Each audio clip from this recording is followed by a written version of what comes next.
Hey, everyone. Thank you so much for joining me for Faithful Fridays. What a week, what a week, what a week. If you're alive, you're blessed, and you're breathing, that is a testimony within itself.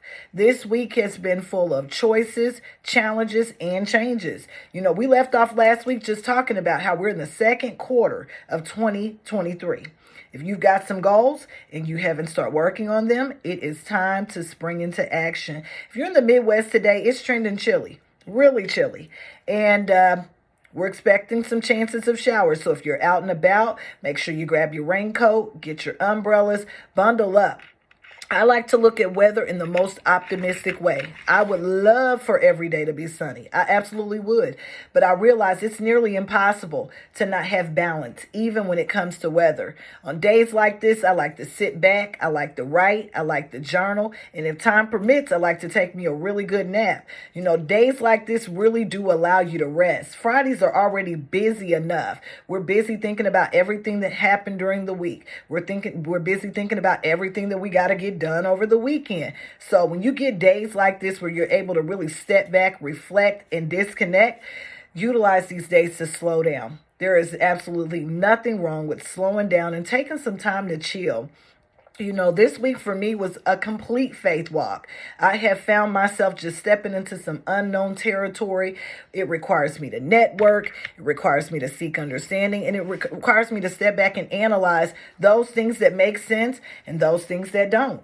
I'm becoming even more passionate about some projects that I've been working on. And I'm starting to see these things march to the finish line. It just reminds me of what happens when we remain consistent.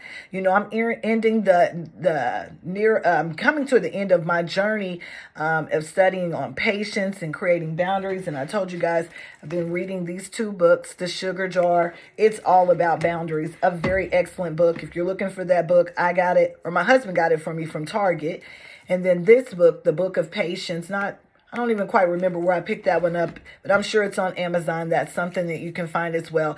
But two very good books that help you in developing strategies when it comes to patience and putting your boundaries into place, creating some strategies to becoming a better you. We have to continue investigating our emotions and behaviors that are coming up in our life and examine, why does this continue to happen? Why do I feel this way at times? We have to investigate our triggers as well. What makes you violate your boundaries? What causes you to say yes when you really want to say no? Most importantly, we have to investigate those behaviors and emotions that are being projected on us. You get emotions projected on you sometime, like you're so impatient, or you're sensitive, or you take things too deep. Just a few that I can think of. And you have to ask yourself, does this really represent you? Or is this really you? Or is this something that's being projected onto you? And sometimes you'll find out in life, people are projecting things on you that they are actually dealing with. And so we have to call those things out and really self-evaluate. Is this me, or is this something being projected on me? Sometimes we allow others' projections to become our reality. And I said, for me, after this whole evaluation I've been through for probably the past 6 or 7 weeks, not anymore. I'm taking my power back. If I know that this is something that it's not me, I'm not going to allow that emotion to be projected on me. We're going to have to continue to set boundaries and work on our patience by having those tough conversations. You got to get in the mirror sometime and say, hey, you don't have time for this. You don't even have enough time to get involved in this. You got to stay out of that. Let that go on. It'll be okay without you. We're going to have to start having some tough conversation even with others about our emotions. We talked about them projecting their emotions sometimes on us to make their emotions our reality, and pleasantly tell people, about their behaviors and how it affects us. That really hurt my feelings. I didn't like that. Let's have a discussion about that. The journey to patience and, exercising your boundaries is it's what's taken me on a journey for healing. The journey for me being more patient and exercising my boundary. That's really what has truly allowed me to heal in some different areas. And I'm still healing. We're going to be healing for the rest of our life. There's never an expiration date when it comes to healing. It's an ongoing process. Healing takes place every day. In the small ways that we say yes to being better. We begin to pick up tips and tools and develop strategies to make us better. Know that when you start choosing yourself, When you truly start choosing yourself, you're going to lose some people. You're going to lose some things that you never thought you could live without. You know, that's your day ones, that's your booze, your buddies and your pals. You're going to lose them because when you start to choose you, you really start to see things for what they're worth. But guess what? Still choose you. In exercising your boundaries, you will have to be relentless in minding your business. You know, continue to be sensitive to your boundaries of what you can and cannot do. That's called minding your business. Some business you can't even afford to be a part of because you're too busy minding your business. And, you know, continue to be sensitive to those boundaries of what you can and cannot do. You only have authority. You only have authority over what you've been given responsibility for. So just realize some things are not your responsibility to be worried about anyway. You know, I posted a quote this week regarding patience, and I wanted to reiterate it because it was just so special, so simple, but so special, made you really think. Patience is not the ability to wait. Patience is the ability to be calm no matter what happens. You know, constantly taking action to turn it into positive growth opportunities, and have faith to believe that it will work out in the end while you wait. While you wait, that's the key. It's going to work out in the end, but you got to wait. That was my lesson this week, and that's what I leave you with. Have patience that all things are working out for your good.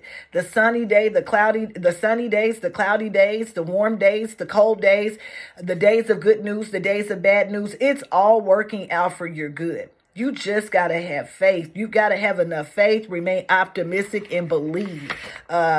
Life wants us to always believe that the worst could happen, but just have faith while you wait. It's working out for your good. I know even before I had decided to do my Faithful Friday on today, I like to sometimes do the algorithm check of when's the best time to post on what social media platform. And God just immediately checked me. You know, the things that he has me doing is for his good. It's not for my good. It's not for the worldly good. Algorithms are completely surrounded by worldly standards. And, you know, I thought about it from just a realistic standpoint. You know, they'll say between the 11 and 12 o'clock hour is the best time to post according to algorithms. However, if everyone's posting between 11 and 12 o'clock, that means that you're getting lost in the crowd. And God said, I'm not a crowd pleaser. I'm all about getting the glory out of your story. And so I'm not taking anything for granted anymore. I'm not following the world algorithms. The world has standards that constantly move. You know, when God is asking you to do something, you do it when he asks you to do it, not according to algorithms, not according to what the world is measuring things by. You do things according to how he told you to do it. So if he told you to post that video at 2 o'clock, 3 o'clock, I don't care if it's 4 o'clock and it's on a Friday. That means it's going to come up someone's timeline that needs it. You know, I thank you all so much for taking time to just tune into me this week. And for many that tune in each week, I don't take one view or like for granted, because I do this so that God can get the glory out of my story. It's not about me. You know, the wiser I become, I realize it's all about him and so much less about me. I'm just glad that I'm the vessel he chose to use. You know, so remember that a lot of us are trying to operate off of the worldly algorithm, and that's just not how God works. He's going to make sure that when he asks you to do something and he asks you to put it out there, it's going to touch the right people in the right time, and it'll be on the right platform for them to be able to see it. So that's my rant for the week. We are not going to get caught up in algorithms, because algorithms are constantly moving, and it'll be nearly impossible to keep up with it all. So I hope everyone has an amazing disconnect. Do something that your future self will thank you for, even if it's just getting a little rest. You know the drill. I'll be back on Monday for Motivational Monday. I don't even like to give a time because I just do it when God tells me to do it. But I'll be back on Monday for Motivational Monday. Until then, stay safe. Make sure you shine your light. And do something this weekend that your future self will thank you for. I hope everyone has an amazing weekend. Talk to you soon.